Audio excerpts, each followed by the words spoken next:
I'm here in Nepal now, and I can say that restrictions are not currently applied. So it's just one straight path in and out, so they can catch you. Right now, if somebody asked me if I want to go to Nepal and do a guideless trek, this is the one I would give them. Hey everyone, this is Goro. I'm just at the beginning of this video, I am letting you know that this is a cut down version of a stream that I did the other day talking about all things Nepal. I talked about current situation there, I talked about what NTB's guidelines are and their FAQ section, and I talked about potential treks that you can still do guideless. The video is kind of long because there was a lot of pertinent information that I thought people could use all over the place, but I have created timestamps so that you can jump around if you're looking for something specific and get the information that you're looking for. Anyway, I hope you enjoy this video, and I hope it's helpful to you in your endeavors to go to Nepal and trek in Nepal. I still love Nepal, I still love Nepali people, I just don't like this new rule. So I hope this information helps you, and enjoy the video. Yo! We're live, finally. So welcome, everybody, to this live stream, but it's also going to be a video later on. So we have a few things that we're going to go over, starting with some experiences that people have brought back to me and stuff that I've read online about what is happening in Nepal. First off, I'm not going to show any of these people on I'm not going to show any of these commenters on stream because I don't know, I don't want to you know, draw any attention to any unwanted attention to anybody, you know. But I do want to take their, what do you call it, testimony, I guess you would say.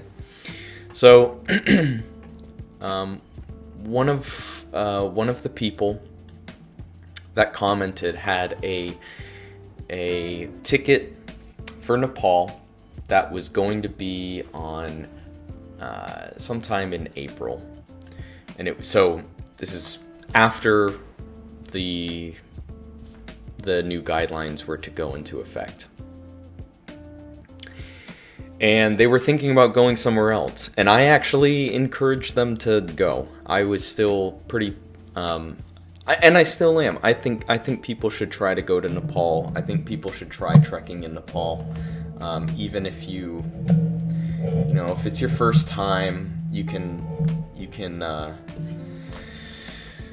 If it's your first time going to Nepal, you can factor in the need for, you know, you can make excuses for the need for needing a guide, essentially. You know, you might be unfamiliar with the landscape. Getting to and from the beginnings of treks for a first timer is pretty can be pretty daunting if you've never dealt with developing countries and tourism in developing countries. That's probably a good idea, is to try and get a guide. I need a guide the first time I go, sure. So I didn't want to discourage this person from going. Nepal is still an incredibly beautiful country, and there's still a lot to do there, but you know, this can definitely put it down. And especially too, because obviously this is the way Nepal would have done this, is you give people a month. You know, people have been planning this trek for probably, you know, 6 to 8 months before going. And then the Nepal Tourism Board is like, yeah, and by the way, in 3 weeks, you need a guide. So you probably have planned all this out and planned it from a financial standpoint as well. And then come to find out, you need to spend another, you know, depending on the length of your trek, probably a couple $100 on a guide. I asked them what they were looking, what trek they were looking to go on, and they were headed towards the Annapurna circuit, Annapurna Base Camp plus Annapurna circuit. That's about, you know, that's a couple weeks long. They went and they reported back to us. So thank you, this commenter, for doing that. We really appreciate any info we can get at this point because nobody knows what's happening. So they say, and this is verbatim, "I'm here in Nepal now, and I can say that restrictions are not currently applied. It is said, or it is told that from the 15th of April, they will start to plan how to apply the restrictions. So no problem right now to do the Annapurna circuit." This person got there on, I think, April, beginning of April, the first couple days of April. And were able to check what was going on with all of this. We got a couple other commenters asking questions, including myself and one other person were asking questions about this. The other commenter asked, "Hi, thanks for the response. Could you check currently, as I shall be there by the 22nd for Annapurna Circuit? Is the guide mandatory?" And they got back to us. "New update. Today we went to get the permits for Annapurna at the Tourist Service Center." So, Tourist Service Center, I believe this person is referencing the one in Kathmandu. I don't know of I know there is another permit center in Pokhara, but I am assuming if you type in Tourist Service Center on Google Maps, it will take you to the one in Kathmandu. So I'm assuming he's talking about the one in Kathmandu.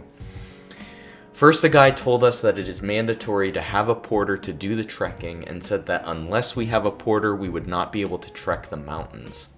After some time, he said that only the EBC was okay, Everest Base Camp, Solukhumbu region. He looked like a person with authority there. He didn't look friendly at all.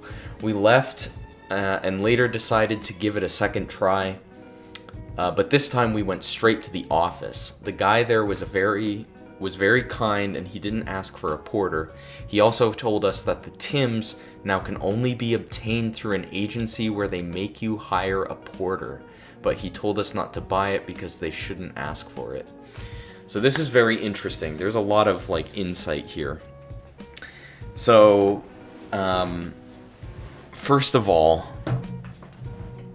the fact that TIMs can only be obtained through these companies hiring guides out is pretty interesting.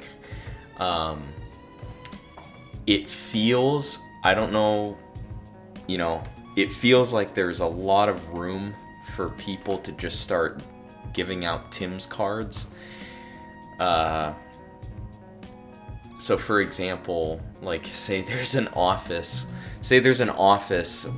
where you go to get this TIMS card and hire a porter, and you tell them, I feel like, listen, this is not advice or anything. I'm not telling people what to do. I just feel like there is an opportunity there for somebody to be for somebody to say something, go into that office and be like, "Hey, I'll pay extra to not have this guide. What treks don't have these TIMS checkpoints?" And just pay the fee. Or see, that's probably what I feel like that's gonna happen. "Hey, how many days am I trekking? I'm trekking I'm trekking for 15 days. What's the cost? What's it gonna cost this porter, or what is it gonna cost this guide to be with me for 15 days? 15 days, okay. $200? Okay, I'll pay $200. Can he not come with me, and can you just write me a TIMS permit for the region that I'm going, where as the this guide operator, where there are no TIMS checkpoints?" I feel like that's probably gonna happen. This is not advice. I would not do this. This is dishonest. It is also probably illegal, or not. I don't even know if it's illegal in Nepal to do something like that. But I can absolutely see some sort of network like that happening, and then you're going to get these guide companies that, or online, you're going to be able to find these guide companies that are willing to do this for you. So that's interesting. I kind of read past that the first time that I read that comment. So this person did not buy the Tim's card. And it's also, and this, okay, so first of all, this was like 3 weeks ago, about right at the beginning of April. It was also before it was being implemented on the 15th. So in theory, this guy should have had no issues.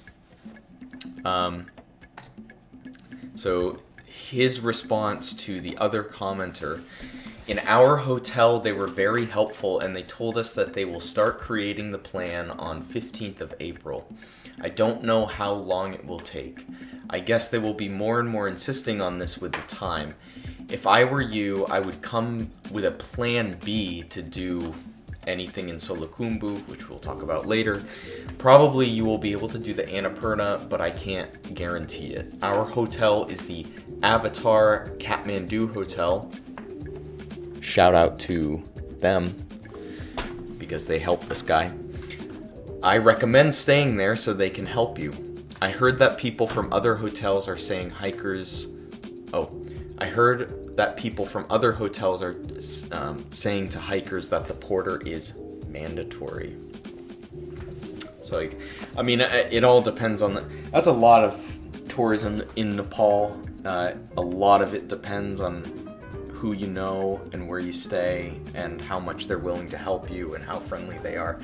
This guy vouches for the Avatar Kathmandu Hotel, so throw it over to you. Recommended from this guy. Okay. Next comment. New update. We had no problem in Garapani with our permits. They didn't ask for a porter or the Tims, but today at the police check at Korokupar, right before Chame, they asked for the porter. They seem really decided to not let us pass without a porter. After a lot of talking, they let us pass, but this was a bad moment. They told us that they will not let us pass in the next one. I guess they try to intimidate people to hire a porter, and I think they will get more and more restrictive with the pass of the days. So that was his last comment, and I responded to him with another question, but since he hasn't responded, and that was 12 days ago, I am assuming that he made it. I think he made it. Because he's probably in an area, who is he to have to respond to me? I'm just assuming he would have gotten back to me because he had been communicating. He doesn't have to. He might have the trek might have ended, but I think if there are any updates, he would have told me, or he would have commented again. So, breaking this down, this is not this commenter's fault, but it is very difficult to know exactly where any of these locations are, because I looked them up. Garapani, that could be anywhere. I feel like there are probably 100 different places in Nepal named Garapani, and even around the Annapurna circuit, and looking on, and again, not his fault, but it could be spelt wrong. It could have like the long A, it could have any of the long vowels. Garapani, all of the locations, Chame, Garapani, Korokupar, I couldn't find any of them, so I don't know if he's going east to west or west to east. It's difficult to say. Typically, people go from east to west on the Annapurna circuit.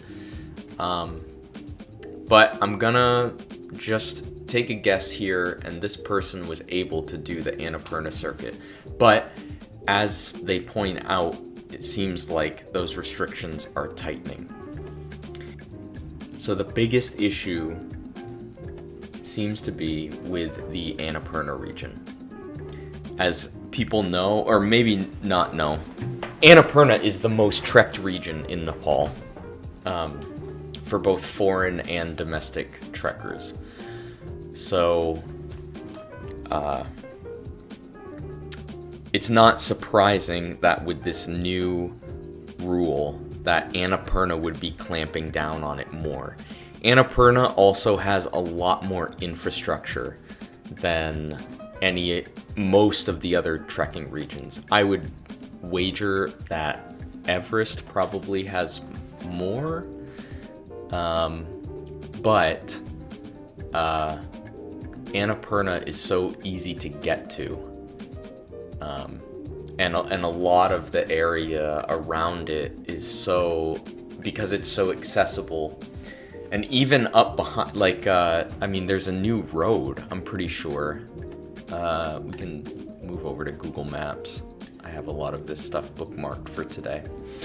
But we can take a look at Annapurna. Just looking at the Annapurna region. This is Annapurna here, basically, the basic outline. But you have this road that goes all the way up and behind these mountains to Manang, which is a pretty substantial village where you would hike from there to Tilicho Lake. It also has the highway going up to Mustang, so that whole area is super accessible and probably has the infrastructure to support this new initiative.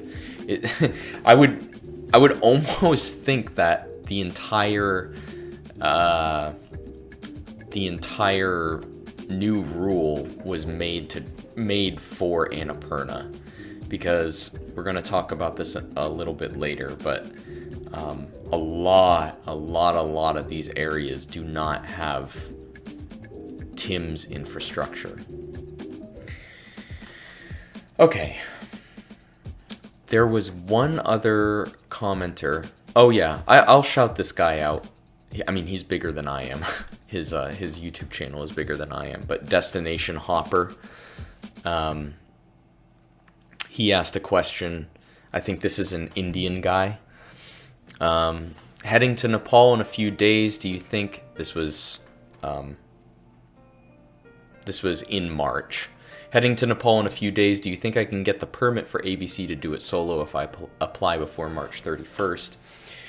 I gave him kind of the same advice. He said he would go ahead and update what was going on, and on his YouTube channel, which you should check out. Because he will have more. I don't think he has posted a video yet about it, but he will post. In his original comment, he was like, he's gonna update what's the scene there currently on his channel. So, I think he will have better updates, and you should go check his channel out for that. And then 2 days ago, he said, I was able to solo trek to ABC, and still today they have not implemented the new rule, so currently trekkers are getting permits to trek solo. That was about 3 days ago. So, yeah, a lot of this depends, or seems to depend on who you talk to, just who you get on certain days or whatever. Yeah, I think that's that's all we can say about it for now. If you go to Nepal and you want to do something like ABC, or you want to do something like Langtang, Langtang is another one that along with ABC, the trekking infrastructure is very set, like it's in place so that it's in place, so if they wanted to implement it in these places, they would have. I don't think they would have any issues doing it. The other big kind of issue with with places like these, when I say issue, the big issue with trying to get in and get out without having to present a guide is like the Lamtang Valley is just one. It's in and out. It's basically one road. So they probably have. I've done this trek. I don't remember where the Tim's. See, the thing is I don't remember where the Tim stations are. I don't even remember if it was open. It probably wasn't, because a lot of places that I've trekked, the Tim's the Tim stations haven't even been open. It's probably somewhere in here, so it's just one straight path in and out, so they can catch you. So that was comments from people there. Oh, next we are going to talk. We're gonna take a look at NTB's website, and we're gonna go through their frequently asked questions. FAQs, frequently asked questions about the new provision. What if, okay, we probably don't need to read this. It's over. What if I want to do ACT or similar treks on mountain bikes? I am going to autocorrect the website, Nepal's website for tourism that is specifically for foreign tourists. I'm going to autocorrect their English. All the treks need to comply with the new rule. You can contact a trekking agency in Nepal for the guide to accompany you in mountain bikes. If you want to do a mountain bike trek, you need a guide. What if I, an experienced trekker and associated to... Okay. What if I am an experienced trekker and associated with a trekking mountaineering association in my home country? The rule is applicable for all foreign national hikers. Whatever. What about such areas as Chame, Muktinath, etc. that require TIMS cards, and just because they lie inside a national park or conservation area? Yes, all the areas need a guide and permits from an agency. Is this rule also applicable when I hike around Kathmandu or to Sarankot? Where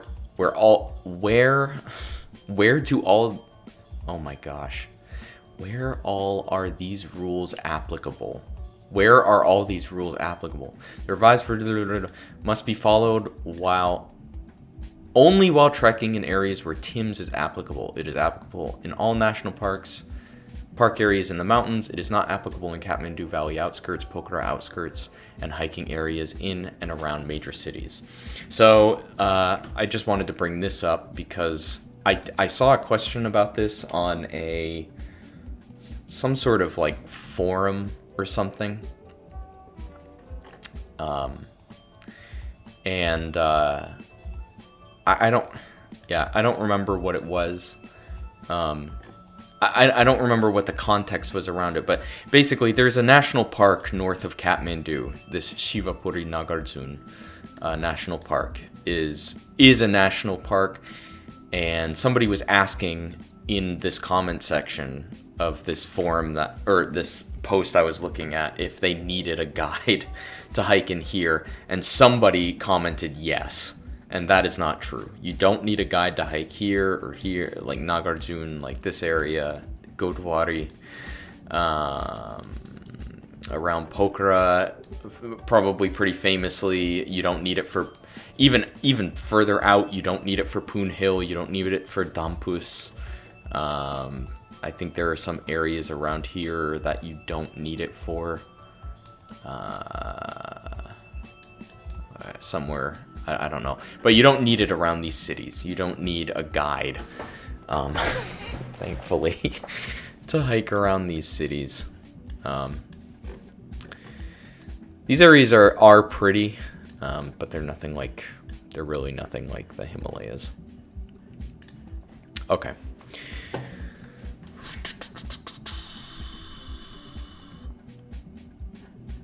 Wait a minute.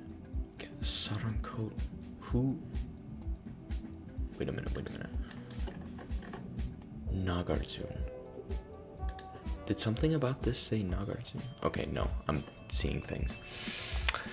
Do I have to go via a trekking agency, or is it okay to go as long as I have a guide? It is mandatory to hire a licensed trekking guide through a government-registered trekking agency. Okay. How How can I find that out if the trekking agency is legit? How can I know if a trekking agency is legit? Trekking guide must be hired through government registered trekking agency. You can verify information on the trekking. Excuse me. What are the consequences if I do not follow this rule? Not following the rule is a punishable offense. Thanks for the clarity. Is it a fine? Do I just get kicked out of the country? Yeah. Thanks for the clarity. I have no idea what this means. I'm a trail runner and a fast packer. No agency specifically provided guides that can keep up with me. Yeah, that's right. What should I do? It is applicable to all. You must ascertain that the trekking agency can provide a guide who matches your specific requirement. Whatever.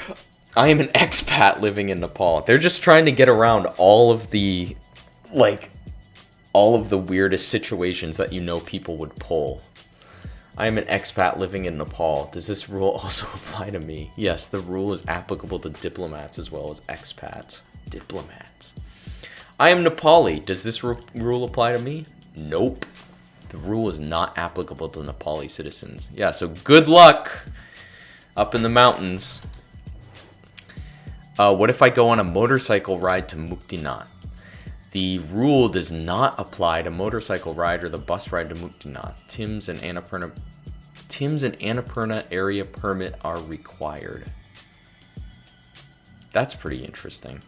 So actually, it's super interesting. This question was not originally here.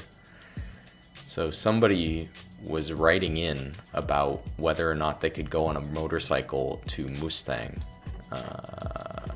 They're talking about this area? Where's Muktinath? Oh, no, that's Manan. Where's Muktinath? Johnson. Oh, there it is. Here. We're talking about this area. Which is a cool area. I mean, this whole area is super unique to Nepal. But, anyway. What if I go on a motor... Yeah, I don't know. We already read this. No, this is interesting because in this circumstance, you would still have to get a Tim's card, but the Tim's, according to one commenter, so we don't... It might not be true, but I take their word for it. The Tims might actually, you could go into one of these places, possibly, be like, yeah, I need a Tims for the Annapurna region. I'm doing a motorcycle ride there. And do they just give it to you? Or do you need proof? I don't know. Yeah, I don't know. Okay. Now, we're going to just kind of go over where a lot of these regions are. So this is what NTB offers as where the areas requiring TIMs and permits, which is kind of ironic because, well, I'll get to it. Trekking region, Kanchenjunga. So this list basically goes east to west. Starting in Kanchenjunga, just a short history of this area in Nepal. Trekking. Kanchenjunga, you always needed a guide. Kanchenjunga is a restricted area. Maybe a long time ago, back, way back, you might not have needed one. Kanchenjunga, you have always needed a guide. It's always been a restricted area. It's very remote. I'm pretty sure that there are areas on this trek where there are no tea houses and you have to tent, just to give you an idea of how far out it is. This is kind of my white whale. I actually, funny enough, I've always wanted to do Kanchenjunga and I have refused to because you've always needed a guide. I never wanted to go with a guide, so I haven't done it. That's the only way to do it. I just I never really got around to it. Next one is Makalu Barun area, so right to the west, right over here. Yeah. I mean, there's only really one trek that you can do in Makalu that has active tea houses, and everything else is pretty wild. It's really remote. You'd have to tent. You'd have to bring all of your own stuff. You could do it, but it wouldn't be very safe. Next, Everest region. This is wrong. This is false. You do not need a guide for the Everest region. On another Facebook post I saw, there was, I'm pretty sure it was a Nepali guide, claiming that you needed a guide. Listen, I just so there's some transparency. These groups on Facebook, there are a lot of trekking groups on Facebook, and they are filled with people, Nepali trekking agencies just spamming their business. They're supposed to be for these groups, I think are just supposed to be able to connect with other trekkers. If you need a buddy to go on a trek with, if you have questions about different trekking areas, then you can ask, and hopefully, you will get Nepali guides who are knowledgeable about these areas, answering the questions, or people that have been before, including Nepali guides. But all it ends up being is just trekking agencies just spamming for business. It gets really old really quick. And so the original post about Everest, Solukhumbu region that I'm referencing, was basically somebody asking whether or not they needed a permit in the area, and then one of these businesses saying, "Yeah, you do. DM us, and we'll set you up." And then somebody posted, I couldn't find it, but somebody did post an infographic, and it has been confirmed. I couldn't find the infographic. I really wish I had found it. But it was basically the steps that you need to take to be able to trek in the Solukhumbu region. And it was super simple. You needed 2 permits. The way it works is, I think in Kathmandu you can get the national park permit that they require, and then when you get to the entrance of the park, you buy it's almost like an ID card. And I think the ID card, they have it set up now so that it's all electronic. So it keeps track of when you enter and leave the national park. And then it also keeps track of when you enter and leave the national park. And then it also keeps track of I want to say it's able to keep track of where you are in the park. I don't know how it would do that, but I think that was something that I read on that about that card. But anyway, for Everest region, you don't need this. This rule does not apply. You do not need a guide for Sagarmatha National Park and the Solukhumbu region, which we will get to in a little bit. Next, Rolvaling. It kind of encompasses this area, this darker green here on Google Maps. I don't know what the limits of the Rolwaling area are.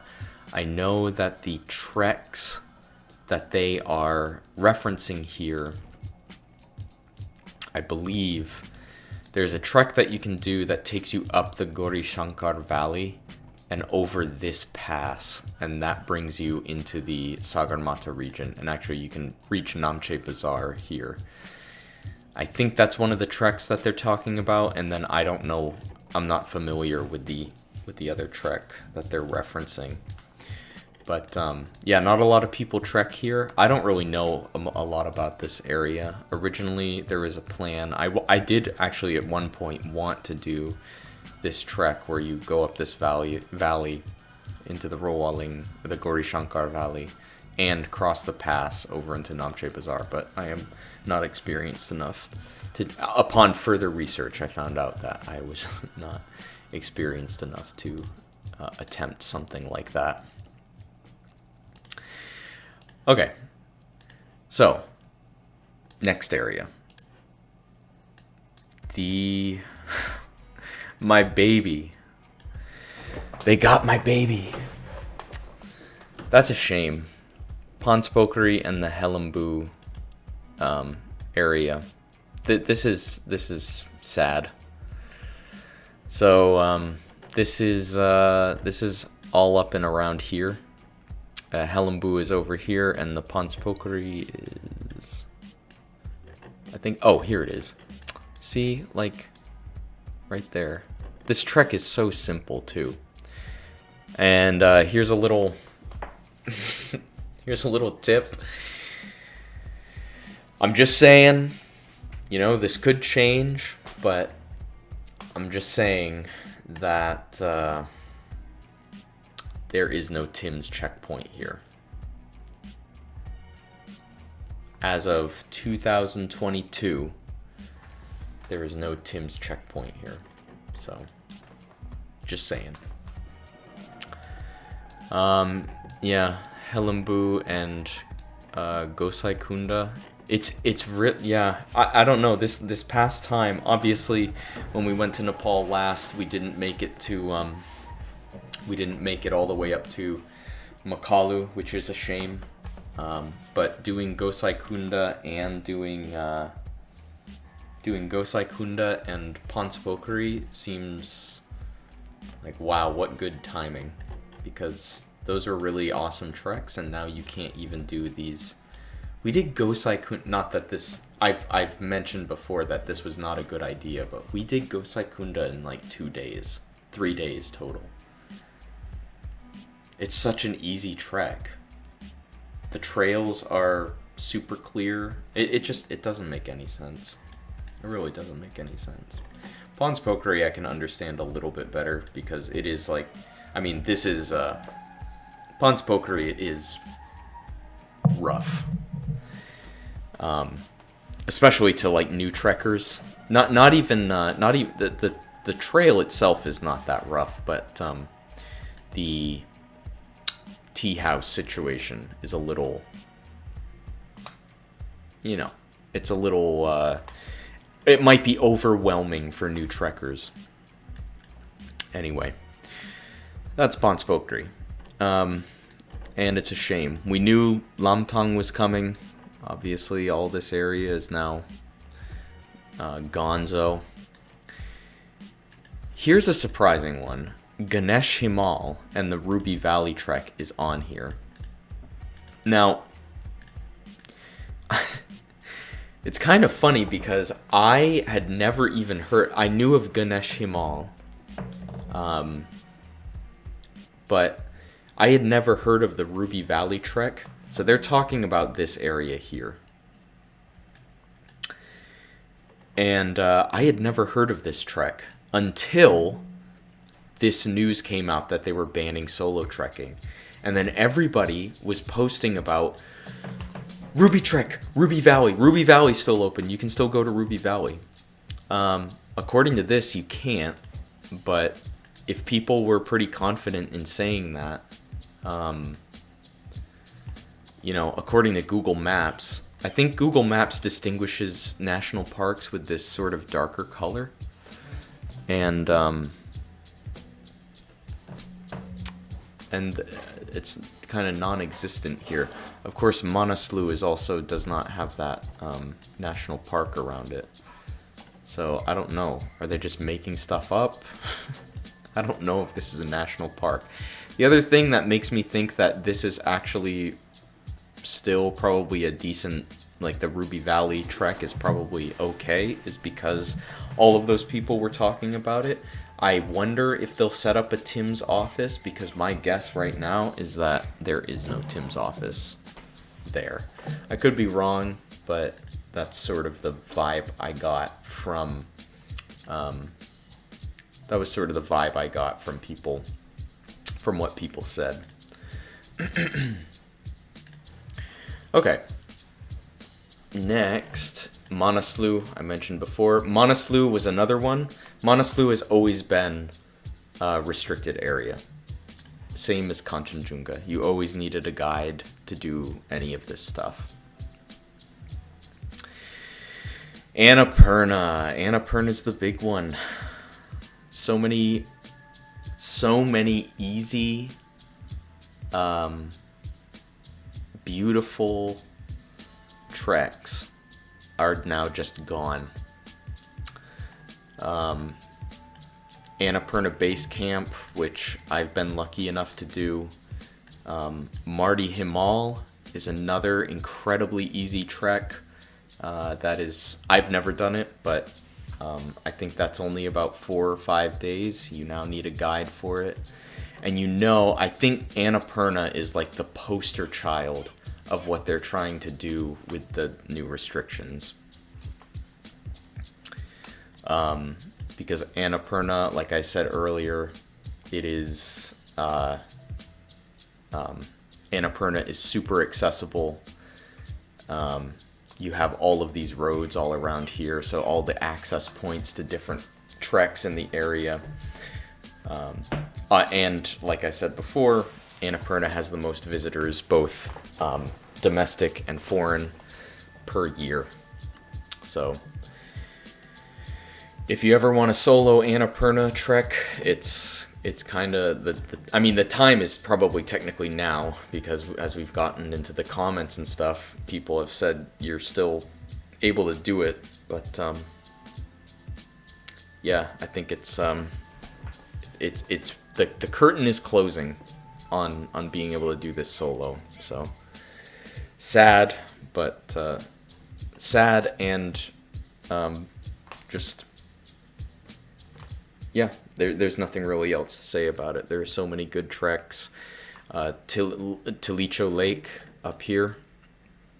The highest lake in Nepal, I believe, is Tilicho. So you need a guide for that. Yeah. Now, I guess I'll get into it later. Anyway, next on the list, Mustang. So, Mustang, another area, this area up here. Mustang was always also an area that you needed a permit, you needed a restricted permit, and Mustang holds the record, I think, of being the most expensive trek that you can do in Nepal. I believe it's something like, let me look this up actually, because I don't remember. Nepal Mustang Nepal permits. I think it's like something like $100 a day for the permits. No. Oh, it's $500 for.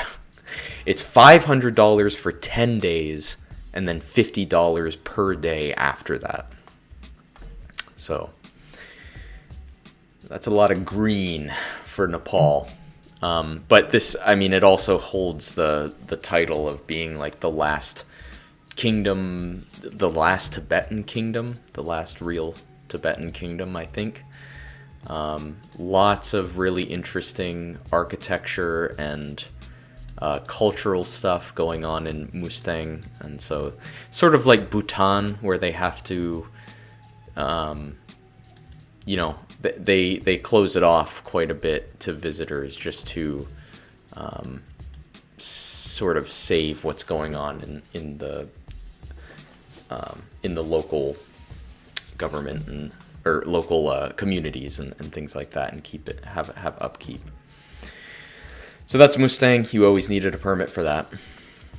Dhaulagiri 1 is right here. This is an awesome mountain. This is one where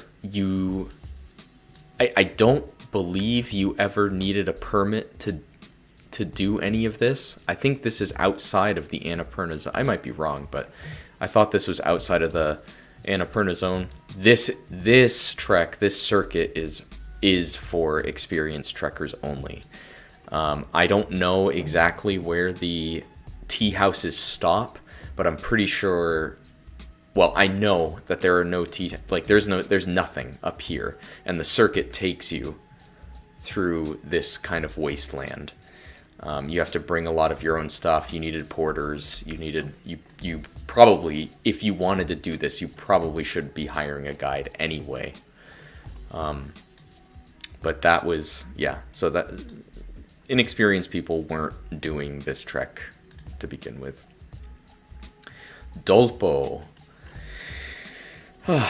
Dolpo is like this kind of area here. So you can see this dark green Shey Phoksundo National Park, the Dorpatan. I think it's split into Lower Dolpo and Upper Dolpo.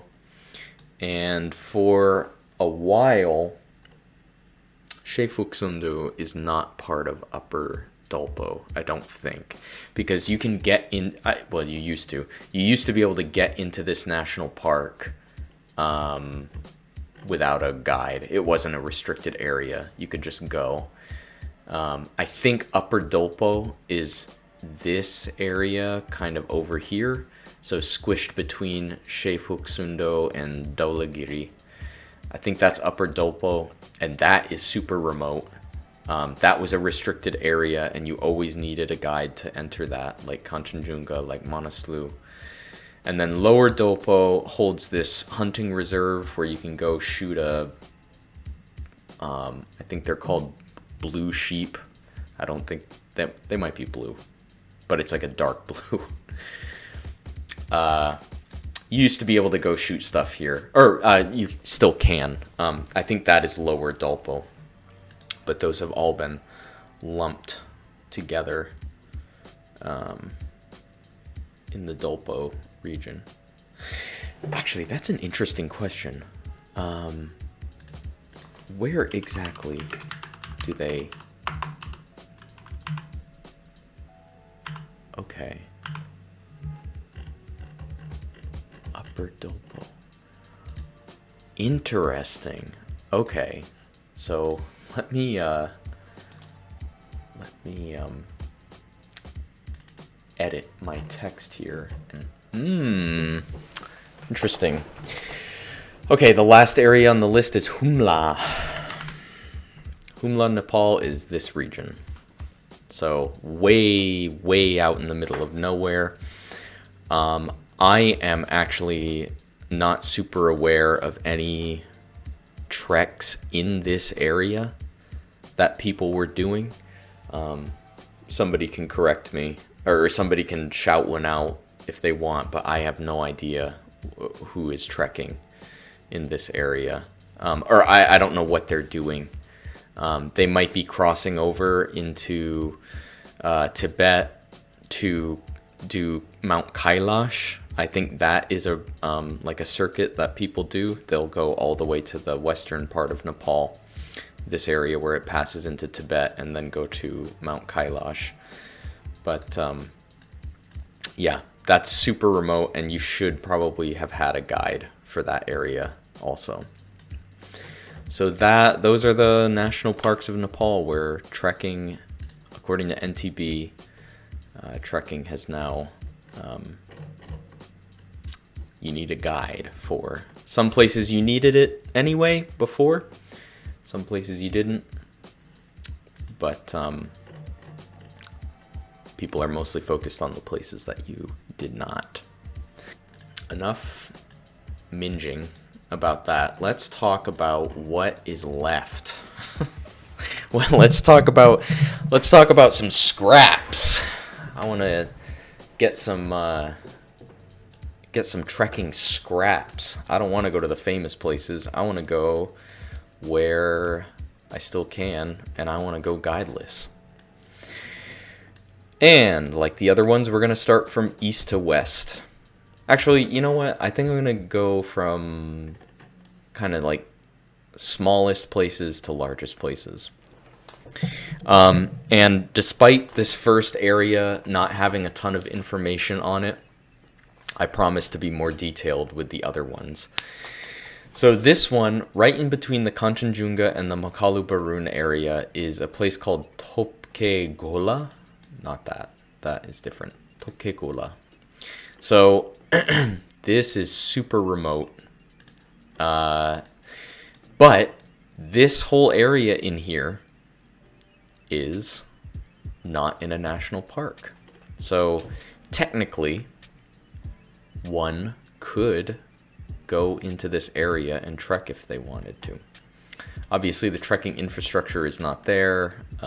You'd probably be staying in people's homes, which, actually, to be honest, I don't even know how many villages there are in this area. But I've stayed in people's homes before. Nepali people in remote villages are some of the most humble and accommodating people that you can ever meet. And I mean, I wouldn't recommend it necessarily. If you're in a pinch, sure. I speak Nepali, so I can get by a bit better than most people. But it's just sort of it is an option if you have no other options.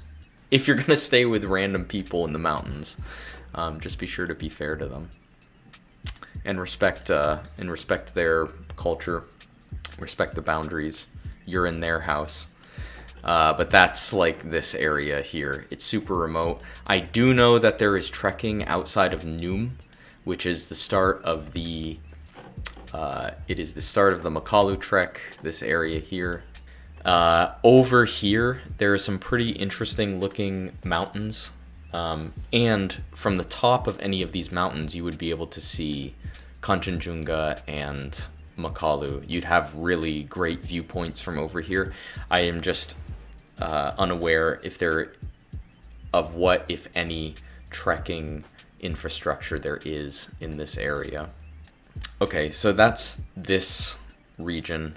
Next, I guess the most, actually, yeah, wait, what am I doing? I need to go by my list, our list up here, top left. First on the list, Ruby Valley. I kind of went over this in the other list, but with the Ruby Valley trek, you would go up to Shrabru Besi and you would start the trek from there.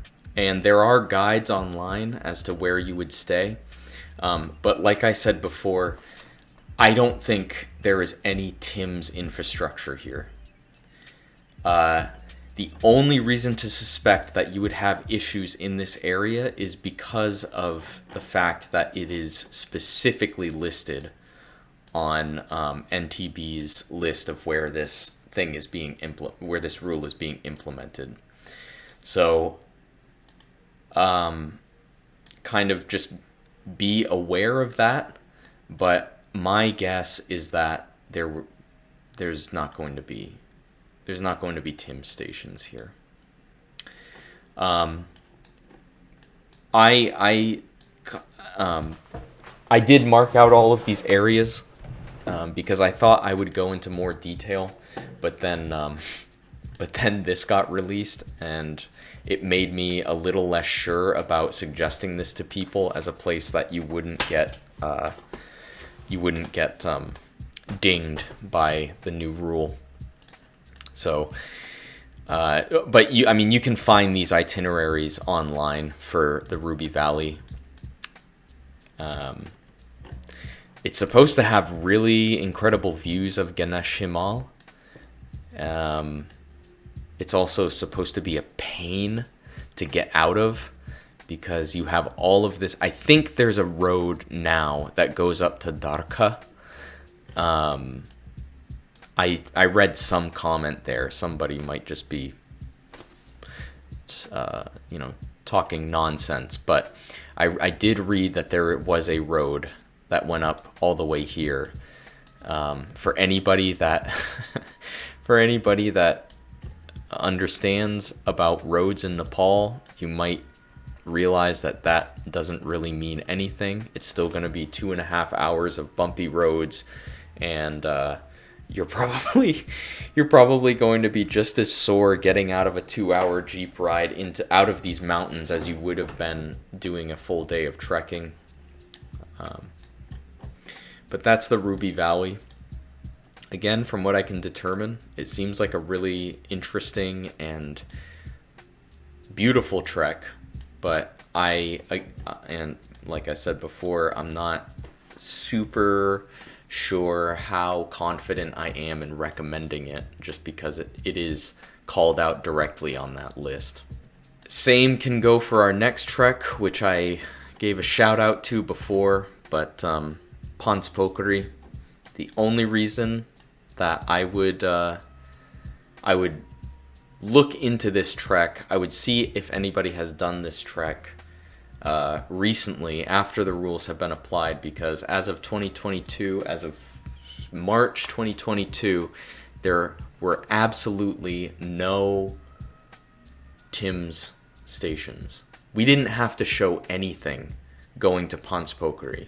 In fact, because we did Panch Pokhari and Gosai Kunda, and the Panch Pokhari one was never checked or never signed or something.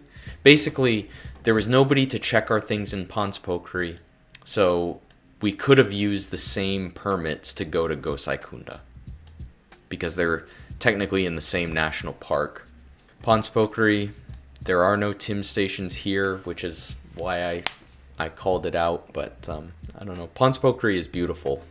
And I would absolutely do Panch Pokhari again. It's like the perfect, it's almost the perfect trek that gets you up into the Himalayas. If you're on like a time crunch, both Panch Pokhari and Gosai Kunda were like that. I love Panch Pokhari, but it is on that list, so I would just beware of that. Next, Solukhumbu, the big boy, the one that got away. I'm sure all of these trekking agencies would have loved to have seen Sagarmatha fall under this new provision, because, wow, what a imagine going through all that work and then probably like I said before, Annapurna did get wrapped up in this, and Annapurna is the most visited national park, but nobody outside of the trekking world knows what Annapurna is. Everybody knows what Mount Everest is. And if you say you're going to Everest, you're going to Nepal, people who have some idea of what Nepal is will ask you if you're going to hike Everest. Everybody knows. Just name value alone, Sagarmatha National Park. It got away. And the thing is, too, is that there were probably so many more connections that the trekking agencies probably could have made, like getting to Lukla, making journeys like the one I've laid out here, that basically walk you from a Jeep where you don't have to fly in. At least for now, I might be, eating my own words come 1 year or something. But they got away with it. They were able to, Sagarmatha was able to escape. Anyway, let's get into my itinerary for what I think is probably right now, if somebody asked me if I want to go to Nepal and do a guideless trek, this is the one I would give them. Or I would give them a version of this. So basically, when deciding to go do anything in Sagarmatha, you have two choices. You can fly in to Lukla, or you can get a bus and hike in. I've done the Lukla flight. I don't like it. I am incredibly uncomfortable flying into Lukla for no real reason. Flights to Lukla are totally safe. There's a big meme about it. I mean, it is. Nepal is probably one of the most dangerous. I think it is the most dangerous place to fly in the world. That might not be right. But airplane crashes in Nepal always get a ton of media coverage, even when it has nothing to do in the mountains. A couple months ago, some plane went down right near Pokhara. But I don't think that had anything to do with planes don't get lost in the mountains. And the pilots for Lukla, the pilots that fly into Lukla are some of the most experienced, master pilots there are. To be able to do that consistently is incredible. It's a feat. But I don't like being in that little plane. It feels like the plane is on ice. That's sort of how it feels. That has nothing to do with the pilot. That's all about the conditions that you're flying in. You're going over all of these hills that are bringing up wind currents and pushing the plane around. I really don't like it, and I kind of vowed to never do it again. So I had to come up with a plan to never have to do that again. And ironically, the thing is that I'm going to suggest taking a Jeep or taking hiring out a vehicle to get you to the starting point of this trek. That is absolutely more dangerous than taking a plane to Lukla. But that's just, I don't like flying. I don't like flying to Lukla. So let's see. So you're gonna hire a Jeep or a bus, or not a bus, but a minivan, and you're gonna take it to Dap. And I'm pretty sure I ripped this itinerary from somewhere else, but this ground route to Sagarmatha National Park has been it's been famous for a while for people that don't like to fly, or people that just want to visit the countryside and experience these little villages and stuff. If you have time to kill, why wouldn't you? I love taking the long way around when I'm able to, and this is a way to do that. Now, typically, you would start from Jiri. So this town here is where you would start from, the ground route. But there's a reason that I did not choose here. Normally you would go to Jiri, Tose, Bamti, Bandar, and then you would hit up these areas going to not Lukla, but right below. Oh, yeah, Paya to Lukla. Anyway. So that's the normal trail. I've chosen this one for one very specific reason. So you would hire a Jeep and take it to Dap, and then you would start in on a trail that goes up here to the left. And here is there is an area that you'll see a lot of people talking about this subject bring up, and it's Pikey Peak. if you go onto any of these Facebook posts or forums or whatever talking about areas where you can go guideless, Pikey Peak is one that always comes up. And Pikey Peak is just sort of this trail, because you could actually take a jeep to Salari and then hike all the way up to Lukla, and that would save you several days. You could probably get there in 2 or 3 days. But just going around here takes you up to Pikey Peak, which gives you a huge panorama of these mountains. Spoiler alert, I'm going to see the pictures that other people have taken. Yeah, so you get this really panoramic view of the mountains, and it's sort of an appetizer for what you're going to get on this trek. I think going up here, seeing this viewpoint, seeing all these mountains, and then you head back down into the valley to head up there is just such a cool way to experience this trek. If you're going over land, why not just take a couple extra days and get a little taste. Get a little taste of what you're going to experience.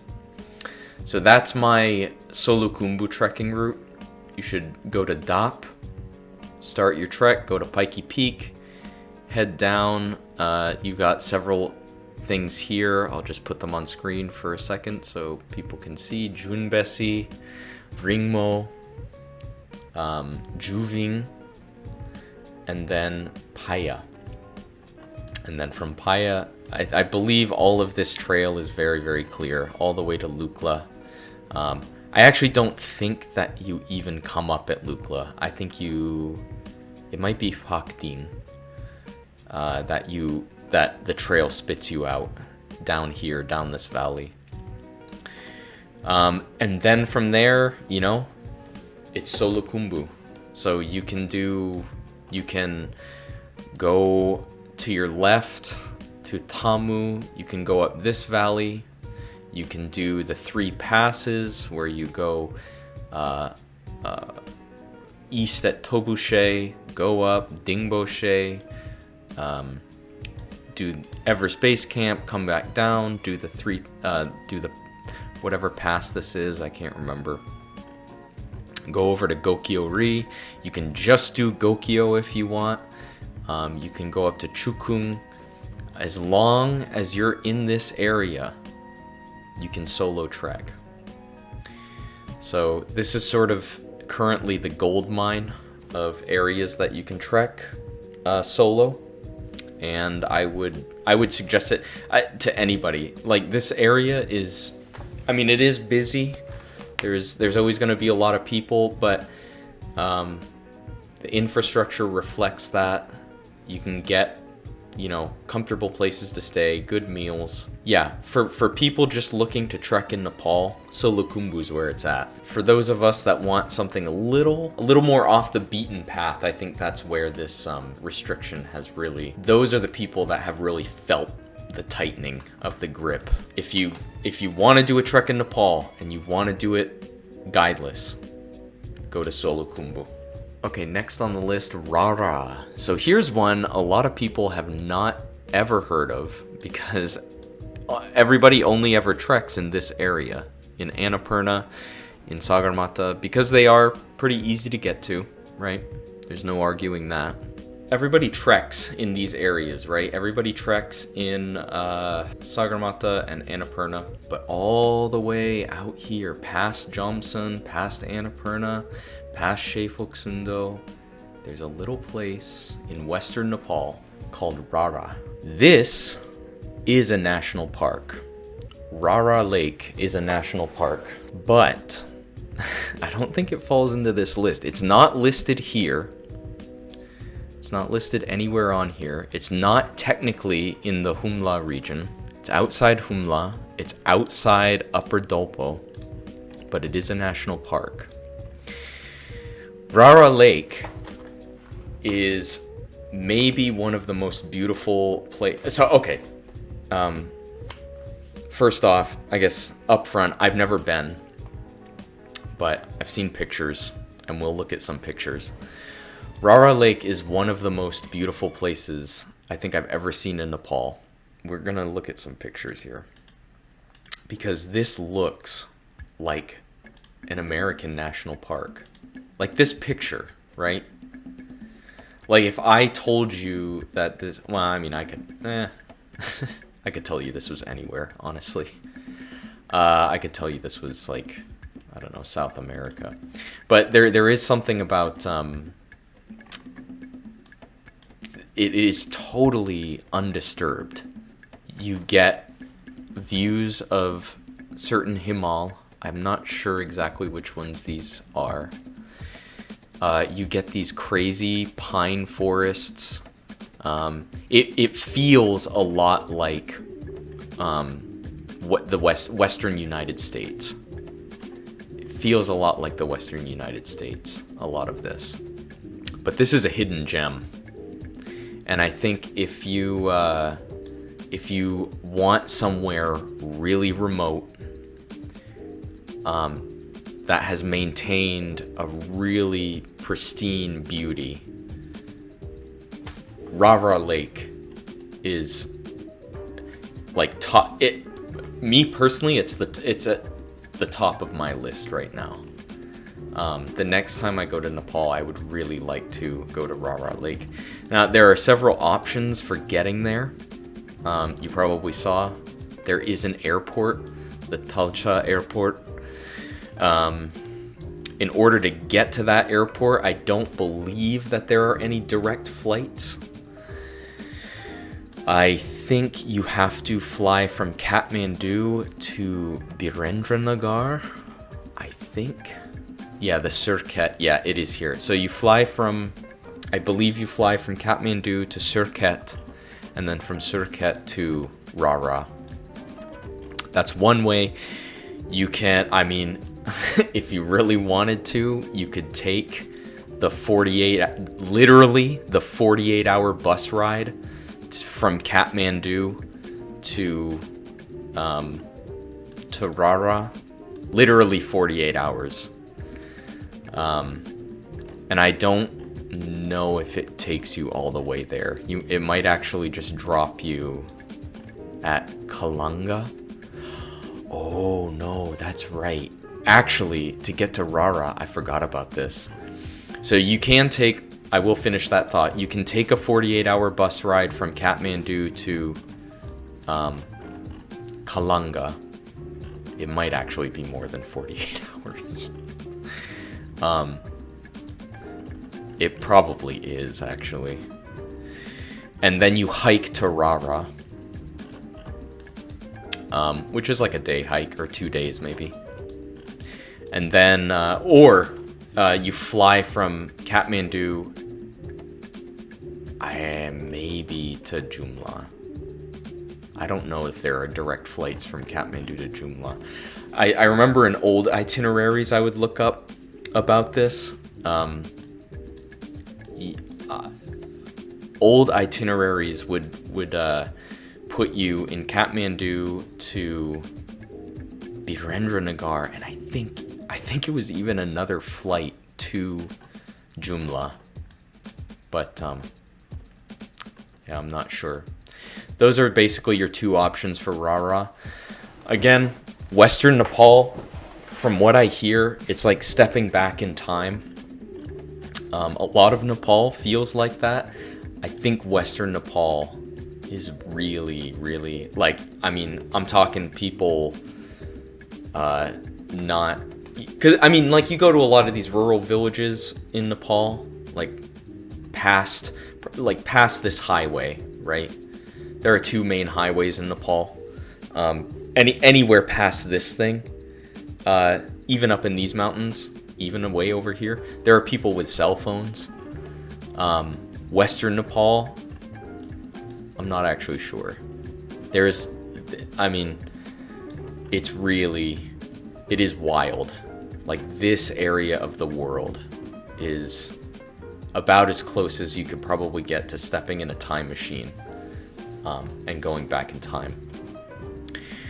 Other perks of Rara, is you're already in Western Nepal. So I know a lot of people might not go to a lot of people planning on going to Nepal might not actually know this at first, but Nepal has an incredible like wildlife safari. Like, I'm talking like real wildlife. No, I'm not talking about like you know, a gated area and you take a bus through the gated area. I'm talking like real national parks. Nepal is home to elephants, like wild elephants, rhinos, crocodiles, gharials, dolphins, tigers, jaguars, or no, leopards, not jaguars, leopards, bears. There's like a whole, and like obviously deer, but nobody cares about deer. There's a whole lot of wildlife in in Nepal, and you can see a lot. Everybody goes to Chitwan. I think it's this area. Yeah, I don't know why it's not designated on this map. Chitwan National Park is where everybody goes because it's the most easily accessible. But if you go all the way out to Rara, and especially say, you know, if you're young, because I would not suggest getting on a 48-hour bus ride for like super old people. It's not like terrible just because you have options. You have when you take the bus, you can kind of like get off anytime you want and kind of like make your trip as you go. You can visit Bardia also, and Bardia it is like you are way more likely to see a tiger. Everybody I know, and I know, you know, a couple people that have been to Bardia. Everybody that has been to Bardia has seen a tiger. So if you're interested in seeing a wild tiger on your trip to Nepal, and you want to do some solo trekking in Rara, you can go to Rara, see this beautiful place, do a circuit around the lake, and make it into a whole thing where you go to Bardia, check out what's going on there. You can see tigers, everything with that. So that's Rara, or that's the Rara kind of like itinerary. As for like trekking, I'm sure you can do like little day treks around here. And it looks like, even just from the pictures and elevations, it seems like some of these areas around here are probably higher than Rara is. But yeah, Rara is a beautiful area, and yeah, that's another one for the list. Next, Gauri Shankar. I kind of brought this up earlier. I don't know what the deal with this area is. This seems off limits.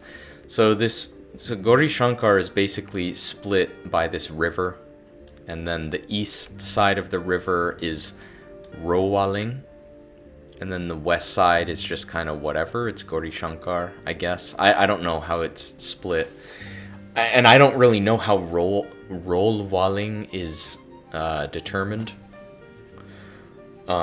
But this area is off limits. The area to the east is off limits without a guide. The area to the west is possibly open. I don't know, because I don't know if this is technically Rowaling. This is all you know, according to Google Maps, this is all Gauri Shankar. So I don't actually know.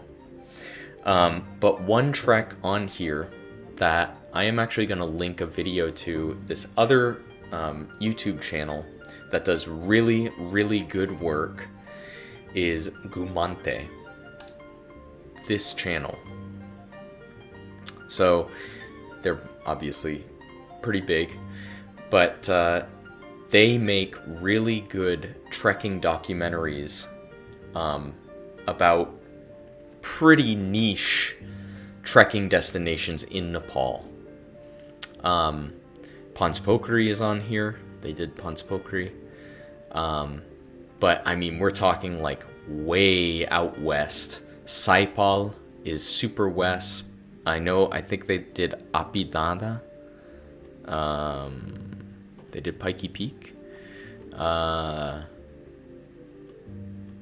know they did Apidana, which is way, way west. But I would highly recommend subbing to these guys. I don't know why I'm not subscribed. This is not my main YouTube, that's why. I would highly recommend subscribing to these guys and watching some of these areas, because a lot of where these guys talk about falls out of these regions, because they are a little weird to get to, and they don't have that trekking infrastructure. But one of the places that they did was Deodonga. This is right here, and it's technically in this Gauri Shankar Reserve, I believe. But I'm pretty sure you can get here pretty easily. So the route looks like you would take a bus, or you would hire a jeep from Kathmandu to Barabise, and then you would begin the trek from there. And my guess is it's probably a 2 to 3 day, probably like safely a 3-day trek, but you would probably want to take 4. But this thing up here looks so incredible. So you get a view of the Himalayas, but the thing is that there's a temple up here that is like built into this giant stone outcropping. It's super cool. It's just so unique looking. I would really like to do this trek at some point, just because it's so like there's kind of nothing like it. Obviously, you don't get super close to the mountains. You don't get the snow-capped peaks like right in your face. But it is like a really unique place to go in Nepal, and yeah, it offers that trekking. Next, so that's all I have for Gauri Shankar. I have one more. Well, I'll get to that in a sec. Western Nepal. So we pointed out where Humla is, which is this area here. But this area here is also not in any protected area. It's sort of similar to what I was talking about the first one, this area between Kanchenjunga and Makalu. This square here is not in a protected area, and it doesn't fall into any of that. It doesn't fall into anywhere that you need a guide, which is super ironic, because this, arguably, because it's so isolated, if anybody does go here, the likelihood of them getting lost seems super likely. The likelihood of somebody going here, well, the likelihood of somebody going here is probably pretty small, but somebody that goes and just doesn't know what they're doing and then gets lost or dies out here seems super high to me. I don't know why you wouldn't just default and say, yeah, if you want to do Bobhaye or Jeti Baurani, you need a guide. That seems so apparent to me, but I don't make the rules. But anyway, all of this area, I don't have anything specific for this area, but I'm sure somebody has made some sort of guide for some trek out here. To my knowledge, I don't know about anything, and I think maybe the reason to why they decided to leave it out is because the trekking infrastructure is essentially non-existent. I said before that this is like one of the most remote areas in the world, and I stand by that. That's pretty true. Like trying to get to these areas is a nightmare. Again, it's more than 48 hours on a bus. That's for sure. But yeah, that's Western Nepal. That is technically open if you want to go there. And then finally, second to last, kind of second to last, but the last big one is Shey Phoksundo. This is an incredibly beautiful national park. From all the pictures I've seen, it's just a lot of super blue glacial lakes. And NTB's guidelines don't say anything about it. The closest that they have are these. I don't know where Kagmara is. But Dolpo is like here. Upper Dolpo is here. Lower Dolpo is here. I don't know why NTB would... If they counted Shey Phoksundo in the Dolpo region, I don't know why they wouldn't say Shey Phoksundo trek or circuit or something. But ostensibly, you can go trekking here and not have to hire a guide. Which is, if that's true, that's pretty rad. Because this is like a really beautiful area. It has a lot to offer. And it might be the only option like west of Dhaulagiri that you can like, it's in a national park. You can do a multi-day trek within the national park and you don't have to worry about hiring a guide.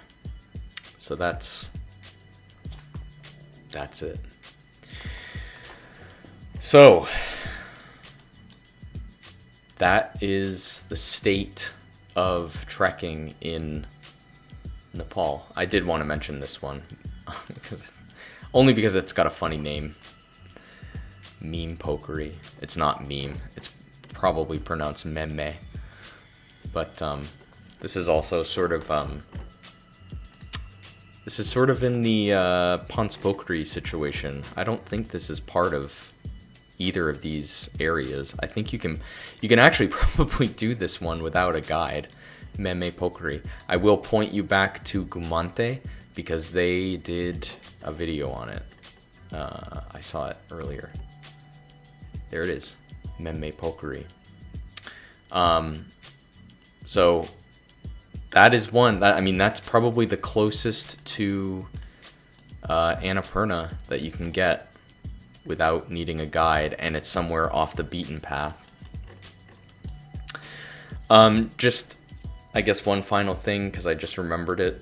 Annapurna, if you want to view these mountains, there are still treks that you can do outside of the zone where you would need a guide that you can go. So you can go to Dampus. That's a very famous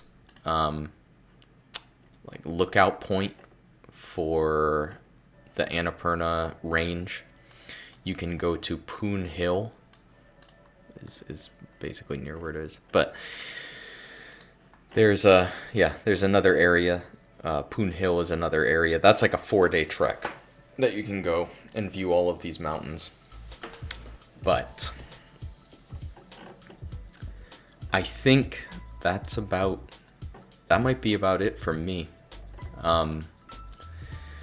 Hopefully this has given people a bit of insight. I will say that as time goes on and the rules get locked down a little bit more, I think you're going to see, and I said this in the original video too, I think you're going to see more areas pop up online in circles discussing trekking in Nepal without a guide. You're going to see more and more things pop up where there will basically be guides there are basically going to be guides for how to avoid using a guide. There's going to be lists of areas that you can go, and I'm sure there's going to be somebody also like trying to keep up to date with where TIM stations are opening or opened, if they weren't there before and they are there now or whatever. But I think that's sort of what's going to happen. Anyway, thank you for joining. If you want, like the stream or subscribe for more. To be honest, I don't know how much more Nepal content I'll be doing, unless something drastically changes and I have stuff to talk about, or we go back to Nepal again. Yeah, I make weird travel videos, kind of anti-travel videos, I guess, at this point. But yeah, thanks for joining, and I'll see you later.